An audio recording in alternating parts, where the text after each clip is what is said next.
El tema más importante en nuestro país es la educación, es decir, este proceso en el cual capacitamos a nuestros niños y jóvenes para comprender el mundo y poder actuar en él. Ellos que estarán presentes cuando ya los mayores no estemos más acá. Por esa razón hemos querido destacar la importancia de este tema a fines de año escolar y mientras necesitamos diseñar lo que será el próximo a dos especialistas reconocidos de esta especialidad, por una parte Paul Neira y por otra parte Carla Gamberini, a los que saludo y doy la bienvenida en RPP. Quisiera comenzar con ustedes, señora Gamberini, pidiéndoles qué balance hacen de lo que ha sucedido en el año educativo que está terminando el año 2020, año de la pandemia. ¿Qué tal? Buenos días. Muchas gracias por la entrevista. ¿Se me escucha bien? Muy bien, sí. Adelante. Perfecto, sí. Gracias. Bueno, este año ha sido bastante complejo. Creo que es un balance, digamos, con elementos negativos y positivos a la vez. Primero, antes de dar el balance de este año, creo que cabe explicar que la pandemia agarra a Latinoamérica y el Perú ya con una crisis de aprendizaje diagnosticada por Banco Mundial, UNESCO, donde los chicos iban al colegio, pero sin embargo no estaban aprendiendo necesariamente todo lo esperado, ¿no? Teníamos cerca de 50% de chicos que no estaban aprendiendo en las aulas. Entonces tenían acceso a educación, pero no estaban aprendiendo. Con este contexto, la pandemia nos agarra encima, digamos, y ¿qué ha mostrado? Yo creo que ha mostrado tres problemas que ya estaban presentes en la educación, pero que cabe decir que los ha resaltado. La primera es la brecha digital entre lo rural y urbano, brecha que además la estrategia para solucionarlo fue una excelente estrategia de emergencia que funcionó los primeros meses, que fue Aprendo en Casa, pero que luego no diversificó, no pensó en escenarios diferentes y se enfocó de repente en compra de infraestructura educativa, cuando la brecha digital en realidad involucra pues fortalecimiento docente, un currículo significativo desde lo digital, etcétera. El segundo elemento que creo es importante resaltar es que la pandemia evidenció una carencia de vínculo entre la familia y escuela. Es decir, en el año regular escolar, la familia no estaba tan involucrada en el proceso de aprendizaje y esta vez se ha visto muy involucrada de una manera casi obligatoria, donde en realidad en la zona urbana tenías comentarios de padres diciendo esto es un montón de trabajo, pero en la zona rural tenías padres que no valoraban la educación digital y muchos retiraron a sus hijos del proceso de aprendizaje en favor de labores del hogar o labores del agro, por ejemplo. Entonces ahí tienes un problema fuerte que tal vez se daba antes, pero esta vez se ha evidenciado mucho más y el colegio debe tener una estrategia para poder abordarlo. Y un tercer elemento es el fortalecimiento de competencia digital docente, ¿no? O sea, tenemos una formación inicial docente en el Perú que no prioriza la integración de tecnología y eso ha sido un gran, digamos, ha manifestado un gran déficit hoy para la pandemia porque los profes no estaban listos para asumir el trabajo. De acuerdo. Y ha sido maravilloso. Quiere decir que de esas tres brechas que usted define, solamente hemos mejorado en la relación entre escuela y familia. Vamos a ver qué nos dice el señor Paul Neira sobre este mismo tema, antes de hablar, Carlos, sobre el próximo año. Sí. Señor Neira, buenos días. Hola, Fernando. ¿Cómo estás? Buenos días. Hola, Carlos. ¿Cómo está, Paul? ¿Qué tal? ¿Qué balance hace usted sobre la manera como tuvimos que adaptarnos a la pandemia en nuestro año escolar 2020? A ver, yo concuerdo con alguna de las posiciones que tiene tu invitada también, Fernando, Carla, en términos de que efectivamente han habido un conjunto de brechas que yo le añadiría a lo que ha mencionado ella, que ya existían, digamos, las tensiones que ella ha mencionado entre el campo y la ciudad, entre la capacidad del sistema de poder asumir nueva innovación, no solo el tema digital, sino en general la innovación de manera sistémica. También hemos sufrido muchísimo, pero incluso la relación entre la escuela y la familia en algunos ámbitos, digamos, ha sido compleja, sobre todo, por ejemplo, recordemos al inicio de la pandemia todo el movimiento que se armó alrededor del tema de los costos de los estudios en educación privada en el país, que ha habido una tensión enorme y que probablemente volvamos a enfrentar una situación similar el próximo año. Creo que son, de alguna manera, grafican de alguna manera la complejidad de un sistema educativo que ha estado acostumbrado a ofrecer resultados magros, no tan buenos, digamos, en general, y que de alguna manera los resultados de aprendizaje, que es finalmente el indicador más fino, digamos, para poder medir un sistema educativo, no ha sido bueno. En general, antes de la pandemia, 10 años atrás, tampoco. Nosotros hemos tenido un sistema educativo cuyos resultados de aprendizaje en general son bastante mediocres. Ajá. Y nos coge la pandemia, y yo creo que tenemos ahí un resultado mixto, digamos, en general en el 2020. Por un lado, tenemos un sistema liderado, digamos, por un Ministerio de Educación que tuvo la capacidad de responder rápidamente, que convocó a mucha gente, a muchas instituciones, y que logró de manera alinear y afilar en ese sentido, pero después le faltó mayor velocidad para poder hacer de que la innovación sea una oportunidad para cambiar el sistema. Y eso lo estamos comenzando a sufrir de cara a lo que significa el próximo año y cómo vamos a hacer para enfrentar la presencialidad en un sistema que necesita gritos presencialidad. Justamente y que no tenemos una respuesta, ¿no? Justamente quería pedirles a ambos una opinión, Carla y Paul, respecto a lo que viene el próximo año, el 2021, en cuanto a un plan integrado, ¿no?, de educación virtual y presencial. ¿Cómo se debe enfocar, cómo se debe consolidar este plan de integración de ambos tipos o modalidades de clases, la virtual y la presencial? Carla. Sí, de acuerdo con bastante de lo que ha comentado Paul. A ver, el próximo año se viene, yo creo, con un desafío de lo que el Banco Interamericano ha llamado aprendizaje híbrido, ¿no? Aprendizaje híbrido es este proceso donde hay que transformar el aula de lo presencial hacia algunos escenarios que puedan ser semipresenciales porque tengan conectividad, por ejemplo, en las zonas urbanas, pero también hacia otros escenarios donde sin conectividad hay que activar la integración de plataformas o de recursos offline, es decir, fuera de Internet, y activar efectivamente la apertura de aulas. A ver, este tema de reabrir las escuelas es fundamental. Digamos, ya más de 195 países del mundo han abierto aulas y es prioridad hacerlo con efectivamente las medidas de salubridad y de higiene necesarias para poder garantizarlas especialmente en los lugares donde la semipresencialidad no va a funcionar tan adecuadamente. Y aquí me parece muy importante recabar algunos ejemplos de experiencias que ya se están dando. Desde maseducación.pe, que es la organización que yo dirijo, hemos recogido experiencias de docentes en áreas rurales, por ejemplo en Cabo Pantoja, Ucayali, o en Nuevo Porvenir, Cajamarca, o en Pomacancha, Junín, donde, por ejemplo, en Pomacancha, el profesor Manuel Yagui lo que ha hecho es articular con los tambos de la zona. Entonces, estos tambos son estos centros de recursos, centros de servicios del Estado, que tiene conectividad. Entonces, el profesor lo que ha hecho es usar el espacio del tambo para juntar grupos de 3 a 4 estudiantes y él brindar las clases desde ahí, usando la conectividad y las impresiones. ¿Por qué traigo este ejemplo a colación? Porque creo que la estrategia del siguiente año tiene que contemplar la particularidad de los diferentes escenarios educativos que tenemos, no olvidar la integración de tecnología en ninguno de ellos, pero considerando las opciones que hay en cada zona, y tomar las experiencias de profesores que han innovado.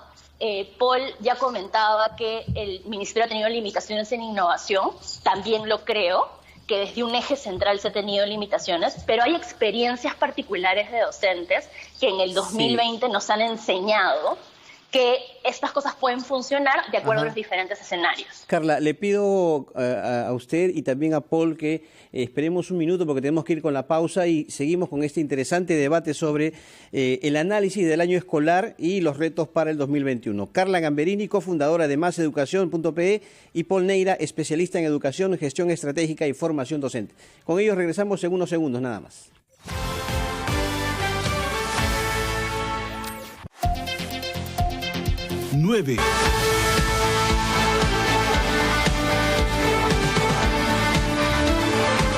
Estamos de vuelta en Ampliación de Noticias por RPP La Voz del Perú. Fernando Carballo y Carlos Villarreal con ustedes, y tenemos una interesante mesa de debate con Carla Gamberini, cofundadora de MásEducación.pe, y Paul Neira, un especialista en educación, gestión estratégica y formación docente. Estamos analizando el año escolar que ya termina y los retos para la educación en el 2021. A Paul quería justamente también solicitarle su opinión respecto a cómo se puede plantear esta estrategia integral, ¿no?, para la educación virtual y presencial en el próximo año. Paul.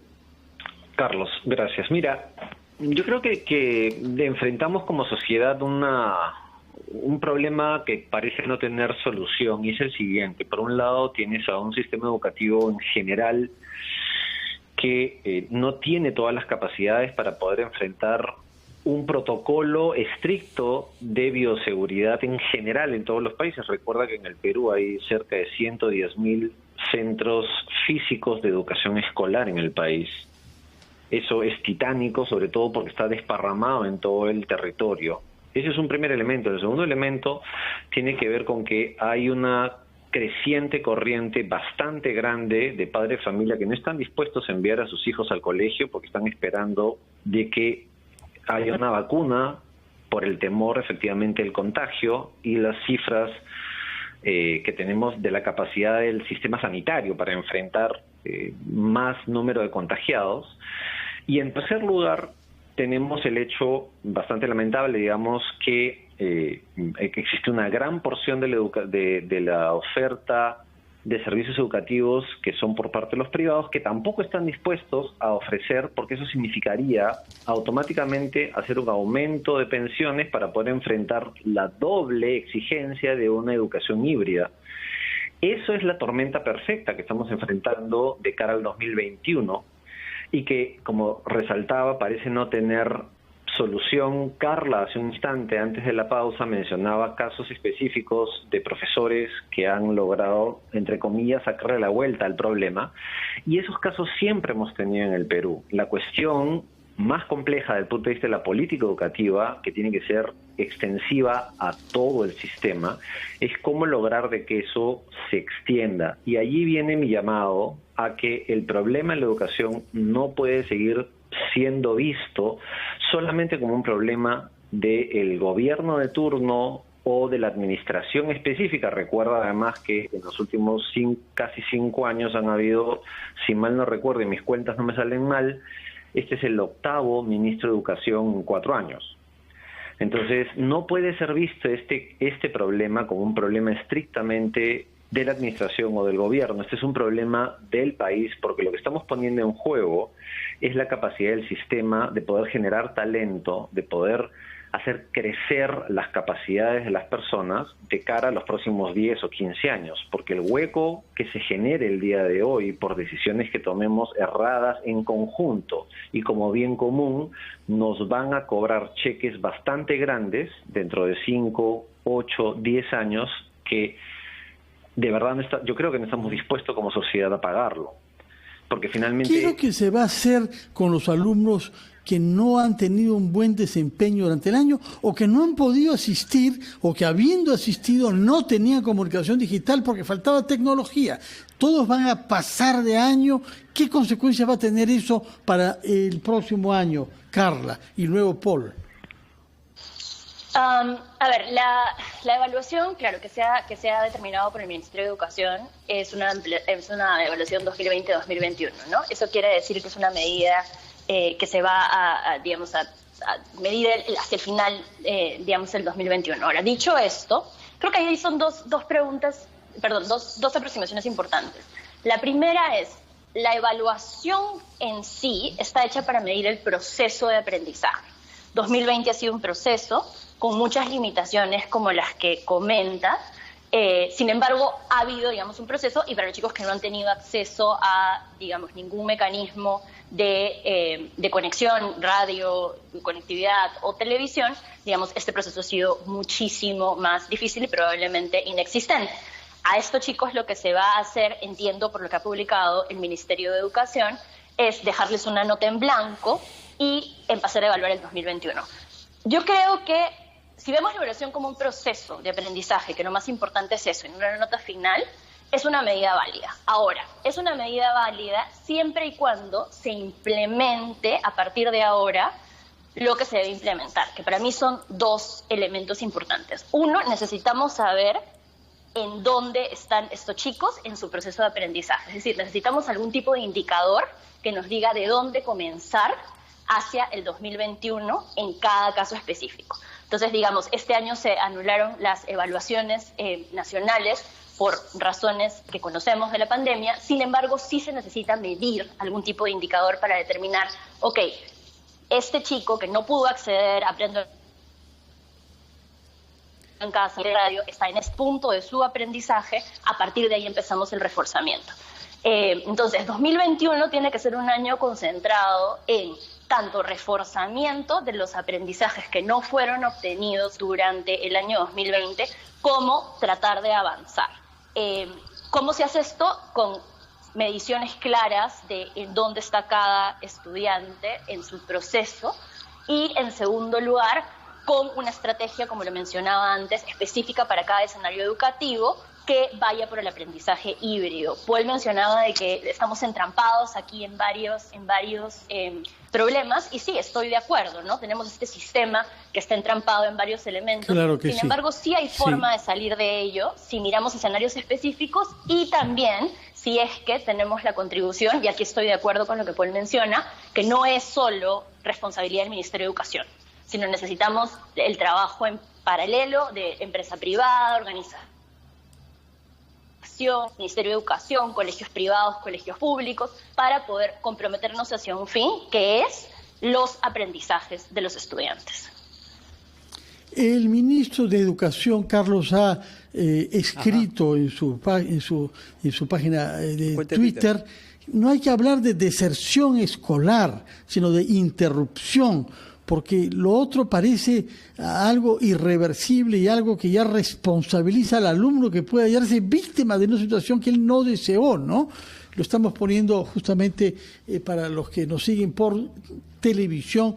Estamos acostumbrados a decir deserción o abandono escolar. Preferimos decir interrupción de estudios por dos razones. La responsabilidad no es solo de los estudiantes, y porque siempre se puede retomar. Tenemos ya algunos datos. ¿Qué nos puede decir sobre eso Paul Neira? Mira, Fernando, me parece que la aproximación que plantea el ministro Cuenca es la adecuada. Efectivamente, las condiciones, que son unas condiciones profundamente anómalas en un año completamente distinto y que nadie estaba preparado para enfrentar, han generado contextos y situaciones que han generado en varios sentidos de que los estudiantes interrumpan su proceso educativo, o que no hayan tenido los suficientes caminos como para poder tener al menos algún nivel de contacto con un proceso sistemático de aprendizaje, ya sea por cualquiera de los canales en los que estuvimos acostumbrados a ver la educación en el Perú en este año, que ya sea televisión, radio o internet. Sin embargo, el gran peligro, digamos, y alineándome si quieres con lo que plantea el ministro Cuenca, es que cada día que pasa en que esa interrupción permanece en el tiempo, las probabilidades que esa cifra se convierta en abandono se multiplican progresivamente.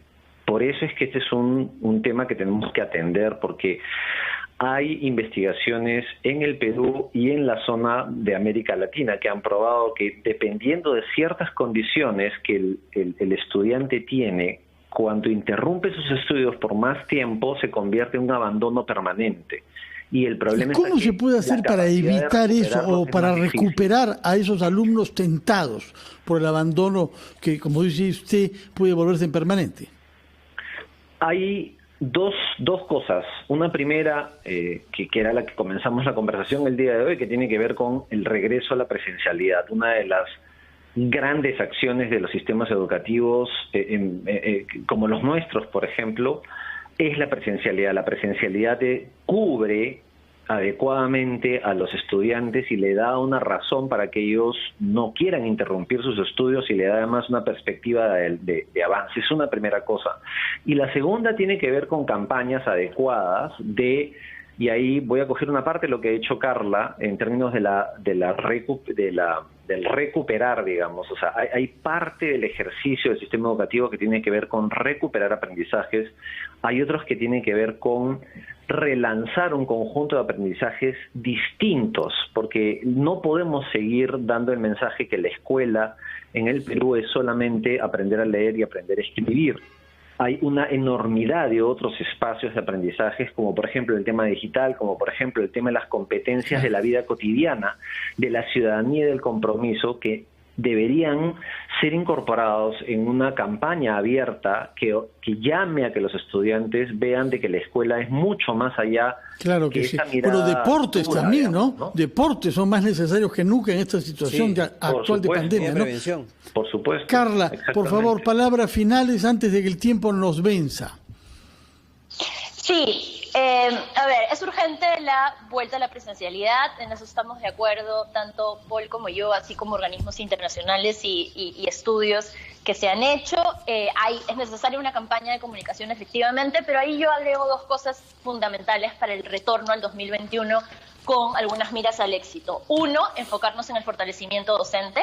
El docente es el actor principal para transformar la trayectoria educativa de los chicos. El docente es el que más impacta. Así que la fuerza hay que ponerla en fortalecer al docente, tanto en competencia digital como en competencia socioemocional, para que pueda manejar el proceso con los estudiantes y con los padres. Y ese es el otro elemento. Hay que vincular a los padres. La pandemia ya nos demostró que son un eje muy importante en el proceso educativo. Ya lo eran, ya lo sabíamos, no estaban tan vinculados. Hay que hacerlo mediante campañas comunicacionales, pero también mediante estrategias específicas con la familia para que efectivamente este ciclo integral funcione. Y una cosa más que es importante, necesitamos evaluar. Sabemos que va a ser complejo, sabemos que los aprendizajes han bajado, sin embargo, hay que evaluar para saber dónde comenzar este proceso de reforzamiento y también de construcción de nuevos aprendizajes. De acuerdo. Muchas gracias, Carla Gamberini y Paul Neira. Y ojalá, Carlos, Paul, Carla, que estos temas formen parte del debate de la campaña electoral también, porque no hay mejora en nuestro país si no mejora nuestra educación. Muchas gracias. Nos vamos a una pausa, Carlos, y regresamos con más en Ampliación de Noticias.